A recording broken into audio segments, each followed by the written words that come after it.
What do you do when the entire world around you is built to turn you into someone else?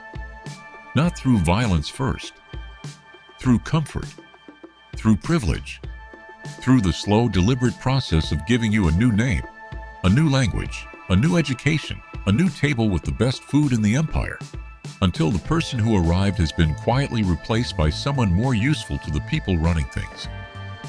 This is what Babylon did. It did not destroy the nations it conquered. It absorbed them.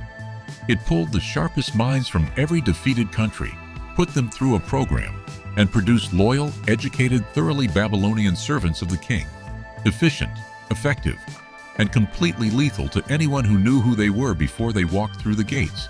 Daniel walked through those gates knowing exactly who he was. And after decades inside that empire, lions, furnaces, kings who lost their minds, kingdoms that collapsed around him, he was still that person. This is not a story about surviving. It is a story about remaining. In the 3rd year of Jehoiakim, king of Judah, Nebuchadnezzar came to Jerusalem and took it. Those words are not background. They are the ground everything else stands on. Jerusalem had fallen, the city of David, the city where the temple stood, the place God had chosen to put his name. The king of Babylon carried the temple vessels back to Babylon and placed them in the treasury of his own gods. Sacred objects from the house of God, sitting in a pagan storeroom as trophies. Nebuchadnezzar told his chief official to bring young men from the Israelite royal family and nobility. No defects. Handsome, sharp, quick to learn, suited for palace service. They would be taught Babylonian language and literature, fed from the king's table, trained for 3 years, then entered into royal service. Among them, Daniel, Hananiah, Mishael, and Azariah. The chief official gave them new names. Daniel became Belteshazzar. Hananiah became Shadrach. Mishael became Meshach. Azariah became Abednego. Names carry identity. The Hebrew names they arrived with, names built around the God of Israel, names that said something about who they belonged to, were replaced with Babylonian names built around Babylonian gods. This was not an administrative detail. It was the first move in the program. Change what a person is called, and you begin to change what they are. Daniel decided he would not defile himself with the royal food and wine. That is the first thing the text tells us he did in Babylon. Not a confrontation, not a declaration, a quiet, private decision about what he would and would not eat. The king's food included meat offered to Babylonian gods, prepared in ways that cut against everything Daniel had been raised on. To eat it was to participate, however symbolically, in the world Babylon was inviting him to inhabit. He went to the chief official and asked for an alternative. God had given Daniel favor with the official. But the official was nervous. "If you end up looking worse than the other young men, I will lose my head." Daniel went to the guard and proposed a test. 10 days, vegetables and water. Then compare us to the young men eating the king's food and make your call. 10 days later, Daniel and his friends looked better than anyone eating from the royal table. The guard pulled their royal food and gave them vegetables instead. The food matters less than what the food represents. Daniel's first act in Babylon was to find the place where a small compromise was being asked of him, name it without drama, and refuse, not with a speech but with a proposal, a test, a willingness to let the results do the talking. He was not looking to make enemies. He was trying to remain himself inside a system whose entire purpose was to change him. It worked because God was in it. In the 2nd year of Nebuchadnezzar's reign, the king had dreams that shook him. He could not sleep. He called in the magicians, enchanters, sorcerers, and astrologers. "Tell us the dream and we will interpret it." Nebuchadnezzar said, "I want you to tell me what the dream was and then explain it. If you cannot, I will have you cut to pieces and your house is demolished. If you can, I will reward you well." The wise men said, "No king has ever asked this. What you are asking is impossible. Only the gods know, and they do not live among humans." The king ordered every wise man in Babylon killed. The order covered Daniel and his friends. When the commander came for Daniel, Daniel spoke to him carefully and asked for time. He went back to his friends and told them to pray. ask God for mercy about this mystery. During the night, it was revealed to Daniel in a vision. Daniel praised God before he did anything else. Wisdom and power belong to him. He changes times and seasons. He removes kings and sets up kings. He reveals what is deep and hidden. Then he went to the commander. Do not execute the wise men. Take me to the king. He stood before Nebuchadnezzar and said, No wise man or magician can tell the king what he is asking. But there is a God in heaven who reveals mysteries, and he told him the dream. A massive statue, gold head, silver chest and arms, bronze belly and thighs, iron legs, feet of iron mixed with clay. A rock cut without human hands struck the feet, and the whole statue shattered. The rock became a mountain that filled the earth. The statue was the kingdoms of the world in order. Babylon the gold head. What would follow, each diminished. And the rock, a kingdom God himself would establish, one that would outlast every empire and never end.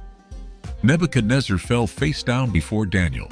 Your God is the God of gods and Lord of kings and a revealer of mysteries. He gave Daniel a high position, rich gifts, made him ruler over the whole province of Babylon and head of all the wise men. Daniel asked for his 3 friends to be placed over the province. The king agreed. Then Nebuchadnezzar built a statue of gold, 90 feet high. He summoned every official in the empire to the dedication: satraps, prefects, governors, advisors, treasurers, judges, all of them. When you hear the music, fall down and worship the golden image. Whoever does not will be thrown immediately into a blazing furnace. The music played. Every nation and people fell down and worshipped, except 3. Shadrach, Meshach, and Abednego stayed on their feet. Certain men came to the king. Those 3 Jews you appointed over Babylon, they do not serve your gods or worship the image you set up. Nebuchadnezzar was furious. He brought them in. Is it true you will not worship the image? I will give you one more chance. When you hear the music, bow down. If not, the furnace. And what God could rescue you from my hand? The 3 men answered, We do not need to defend ourselves to you about this. If we are thrown into the furnace, the God we serve can rescue us. He will rescue us. But even if he does not, we will not serve your gods or worship the image. But even if he does not. 4 words. The center of everything. They were not performing faith because they knew the outcome. They were saying, God can. He may. And if he does not, the answer is still the same. They were not bargaining. They were not hedging. They had simply settled the question before it came to a head. Nebuchadnezzar ordered the furnace heated 7 times hotter. The soldiers who threw the 3 men in were killed by the heat of the opening. The king looked in. He jumped to his feet. Were there not 3 men we threw into the fire? I see 4 men walking around, unbound, unharmed, and the 4th one looks like a son of the gods. He went to the opening. Shadrach, Meshach, Abednego, servants of the Most High God, come out. They walked out.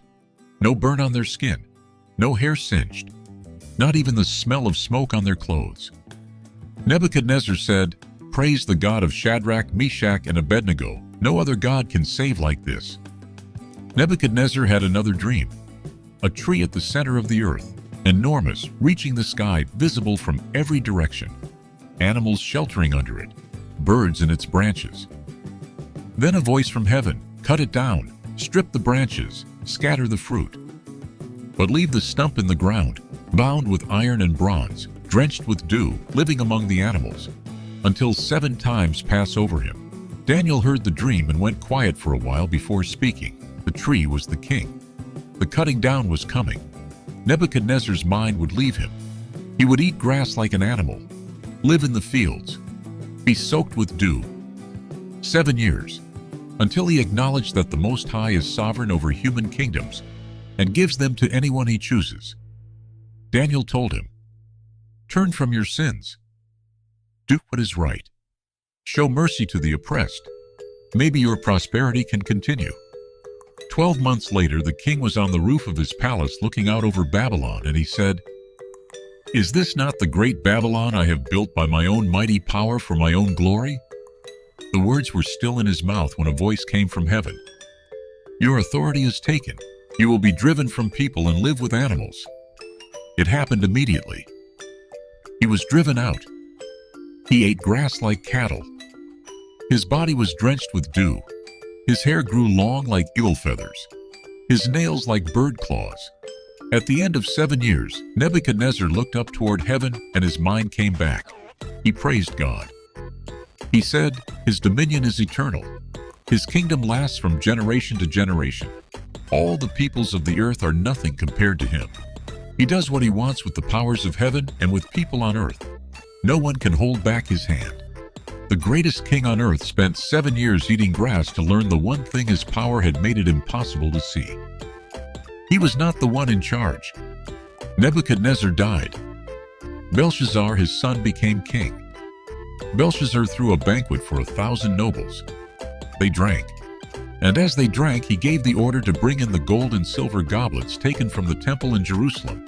He and his guests and his wives drank from them and praised the gods of gold and silver, bronze, iron, wood, and stone, the vessels from the house of God, used at a drunken party, raised in praise to idols. Then fingers appeared, a human hand, writing on the plaster wall near the lampstand. The king watched the hand move. His face went white. His thoughts terrified him. His knees knocked. His legs gave out. He called in his wise men. Nobody could read the writing. The queen came in and mentioned Daniel, a man with the spirit of the holy gods. Insight, intelligence, wisdom. Your father used him. He will tell you what it means. Daniel was brought in. Belshazzar offered him a purple robe, a gold chain, the third highest position in the kingdom. Daniel said, "Keep your gifts, give them to someone else. I will read the writing." He told Belshazzar what Nebuchadnezzar had learned and forgotten, how God gave him greatness, how when his heart became proud and stubborn he was removed from his throne, how he lived with animals until he acknowledged that the Most High is sovereign. But you already knew all of this, and you still brought out the temple vessels and drank from them and praised gods of metal and wood that cannot see or hear or think. You have not honored the God who holds your breath in his hand. So he sent the hand. Mene. God has numbered the days of your reign and ended it. Tekel. You have been weighed and found wanting. Parsin. Your kingdom is divided and given to the Medes and Persians. That night Belshazzar was killed. Darius the Mede took the kingdom. Darius appointed 120 administrators and 3 men over them. Daniel was one of the 3.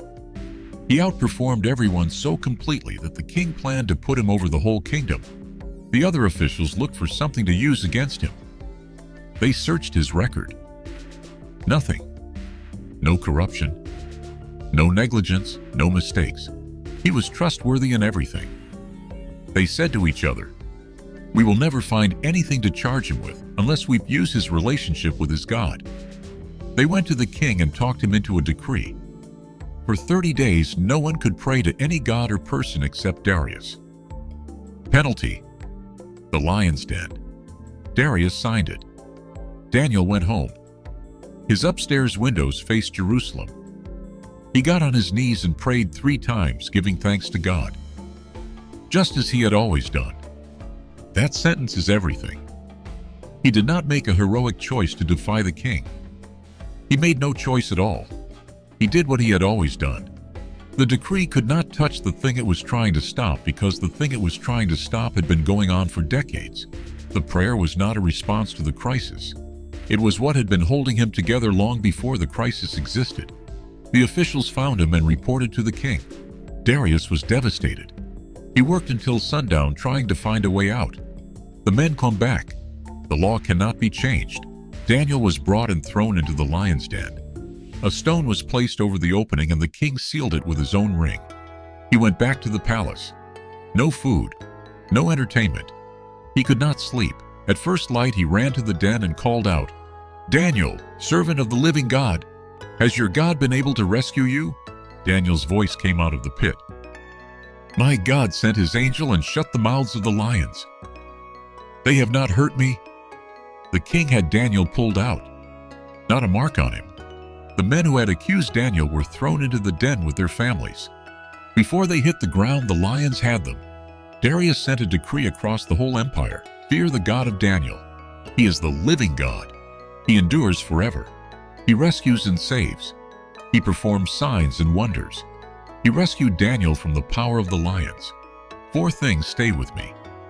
The first, small decisions about who you are accumulate into the person you become. Daniel's first act in Babylon was about food. Not a speech, not a stand, a quiet private choice about what he would not eat. It seems like nothing, but the person who made that choice in a Babylonian dining hall was the same person who opened his window toward Jerusalem 70 years later, when a law said not to. Character is not built in the crisis, it is revealed there. Everything before the crisis is where it was built. The second, prayer is not what you reach for when things go wrong. It is what keeps you standing when they do. Daniel prayed 3 times a day before the decree. He prayed 3 times a day after it. The decree changed nothing because prayer was not his emergency response. It was the practice that had been holding him for decades. When the lion's den appeared, he did not start praying. He continued. The anchor was already in the ground long before anyone could see the storm.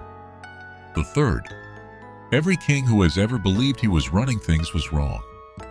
Nebuchadnezzar ruled the most powerful empire in the world and ate grass for 7 years to learn he was not in charge. Belshazzar drank from the temple vessels at a party, and a hand wrote on his wall. Darius signed a law and could not sleep and ran to a lion's den at dawn, hoping the God of an old Jewish official had done something. Empire after empire, century after century. One God doing as he pleases with the powers of heaven and with people on earth. No decree outlasts him. No wall contains him. The fourth, a life of integrity leaves accusers with nowhere to go. The men who wanted Daniel gone went through everything. Every decision, every action, every word over decades of public life. They found nothing, no corruption, no negligence, not one mistake they could use.